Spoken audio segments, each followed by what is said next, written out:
যদি কোনো মানুষ নিজের কষ্ট এবং পরীক্ষা থেকে নাজাত হাসিল করতে চায় বা তার কোনো বিষয়ে সফল হতে চায় আর সেটার জন্য প্রতিনিয়ত সে আল্লাহর কাছে দোয়া করছে, কষ্ট এবং পরীক্ষার জন্য সবরও করছে, কিন্তু এই সময় আমাদের মনে একটা প্রশ্ন আসে যে আল্লাহর রাজি হবার আলামত বা নিশানি কি?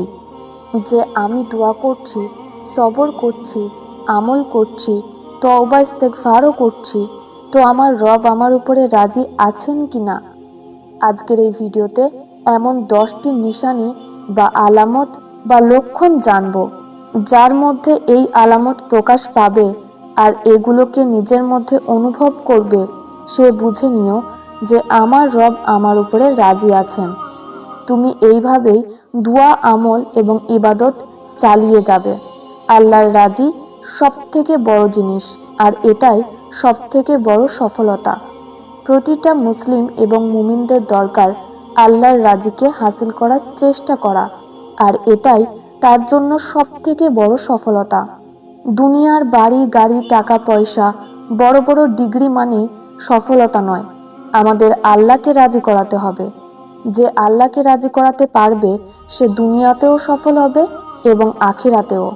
প্রথম নিশানি হলো আল্লাহ সুবহানাহু ওয়া তাআলা যেই বান্দার উপরে রাজি থাকেন, তো আল্লাহ সেই বান্দাকে ফরজ এবং ওয়াজিব আদায় করার তৌফিক দান করেন। অর্থাৎ ফরজ নামাজে নিয়মিত থাকা, ফরজ কাজগুলো আদায় করার তৌফিক তাকে দান করা হয়। ঠিক এমনই যে জিনিসগুলো তার উপরে ওয়াজিব, আল্লাহ তাকে সেইগুলো আদায় করার তৌফিক দিয়ে দেন। কারণ যখন আল্লাহ কারোর উপরে নারাজ হন তখন তার সেজদার তৌফিক ছিনিয়ে নেন।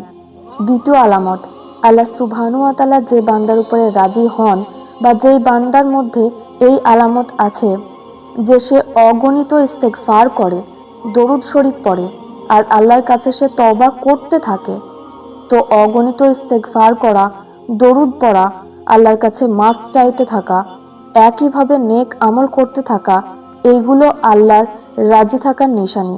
তার রব তার উপরে রাজি আছে বলেই সে বেশি বেশি নেক আমল করার তৌফিক পাচ্ছে। কোরআনে বলা হয়েছে আল্লাহ তওবাকারীদের ভালোবাসেন।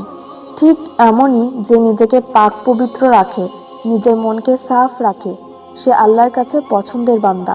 তৃতীয় আলামত, যে হারাম কিছু থেকে দূরে থাকে। সে তার পা দিয়ে কোনো খারাপ জায়গা চায় না, তার হাতের ভুল ব্যবহার করে না, নিজের জবানের ভুল ব্যবহার করে না, সৎ ব্যবহার করে। নিজের কানের, নিজের চোখের ভুল ব্যবহার করে না, কান দিয়ে হারাম কিছু শুনে না, চোখ দিয়ে হারাম কিছু দেখে না। এই জিনিসগুলো যার মধ্যে আছে আল্লাহ তার উপরে রাজি আছেন, আল্লাহ তার উপরে নারাজ নেই। চতুর্থ আলামত হলো আল্লাহ যেই বান্দার উপরে রাজি হন সেই বান্দা আল্লাহর প্রিয় বান্দাদের ভালোবাসতে শুরু করে। অর্থাৎ আল্লাহর ওয়ালি এবং আল্লাহর নেক বান্দাদের, সত্যবাদীদের, যারা নিয়মিত নামাজ পড়ে, আল্লাহ তাআলা এইসব নেক বান্দাদের মহাব্বত তার অন্তরে দিয়ে দেন। যারা আল্লাহকে ভালোবাসে সে তাদের ভালোবাসতে শুরু করে।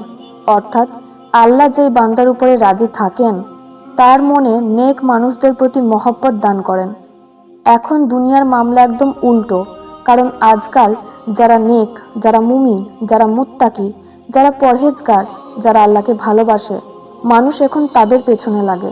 তাদের নিয়ে গীবত করা, তাদের খারাপ বলা, এইগুলো তখন হয় যখন আল্লাহ কোনো বান্দার উপরে নারাজ থাকে। আল্লাহ তাদের উপরে নারাজ থাকে এই কারণে তাদের মনে ওয়ালিদের প্রতি, নেককার বান্দাদের প্রতি কোনো মহব্বত থাকে না। 5 নম্বর আলামত হলো আল্লাহ যাদের উপরে রাজি থাকেন তাদের মনকে তিনি নরম করে দেন, তাদের মেজাজ এবং মন নরম হয়। 6 নম্বর, তার অন্তর থেকে দুনিয়াবি জিনিসের প্রতি ভালোবাসা দূর হয়ে যায়। তাদের কোনো কিছু প্রয়োজন হলে তারা আল্লাহর সামনে হাত পাতে, তাদের রবকে রাজি করে আর তার কাছে সাহায্যের আশা করে। আর যদি তাদের কোনো দোয়া কবুল না হয় তো তারা সবর করে। 7 নাম্বার, যেই বান্দার প্রতি আল্লাহ রাজি থাকেন বা রাজি হন, যারা কোনো কঠিন পরিস্থিতিতে পড়লে বা কোনো বিপদে পড়লে সবর করে, তারা আল্লাহকে দোষারোপ করে না, কারোর সামনে আল্লাহর বদনাম করে না। আমি অনেক মানুষকে দেখেছি, হয়তো আপনিও দেখেছেন, যাদের উপরে একটু বিপদ আসলে তারা আল্লাহকে দোষারোপ করে, আল্লাহর নাফরমানি করে। তারা বলে, না জানি আমি এমন কি গুনাহ করেছি যে আমার সাথে এমন হচ্ছে। এমন কথা বলা আল্লাহর নারাজ থাকার আলামত বা নিশানি। 8 নম্বর, আল্লাহ যখন কোনো বান্দার উপরে রাজি হন তাকে গুনাহ থেকে হেফাজত করেন। সেই বান্দার মনে আল্লাহর ভয় সৃষ্টি হয়। আল্লাহ নারাজ হন এমন সব কিছু সে ত্যাগ করে, এমন কোনো কিছু করা থেকে সে বিরত থাকে। 9 নম্বর, যেই বান্দার উপরে আল্লাহ তাআলা রাজি হন তাকে দুয়ার তৌফিক দান করেন, ইবাদতের তৌফিক দান করেন। 10 নম্বর আলামত হলো আল্লাহ যার উপরে রাজি থাকেন তাকে সবর করার তৌফিক দান করেন। তাকে বিপদ আপদ, দুঃখ, দুর্দশা, পরীক্ষার সময় সবর করা তার জন্য সহজ হয়। আর যে বান্দা আফসোস করে, দোষারোপ করে, আল্লাহর ফয়সালাতে নারাজ থাকে, তার জন্য সবর করা অনেক কঠিন হয়ে যায়। আশা করি আপনারা বুঝতে পেরেছেন যে তাদের জন্য সবর করা সহজ হয়ে যায় যাদের উপরে আল্লাহ রাজি আছেন বা রাজি হন, আর যারা আল্লাহকে রাজি করার আমল করতে থাকে। আর যার উপরে নারাজ থাকেন তার জন্য সবর করা, ইবাদত করা অনেক মুশকিল হয়ে যায়। এই 10টি আলামত বা নিশানি যার মধ্যে আছে বা প্রকাশ পাবে তার উপরে আল্লাহ সুবহানাহু ওয়া তাআলা রাজি আছেন। ভিডিওটি আপনার বন্ধু এবং পরিবারের সাথে শেয়ার করুন। আর নতুন হলে চ্যানেলটি সাবস্ক্রাইব করে আমাদের সাথে থাকুন।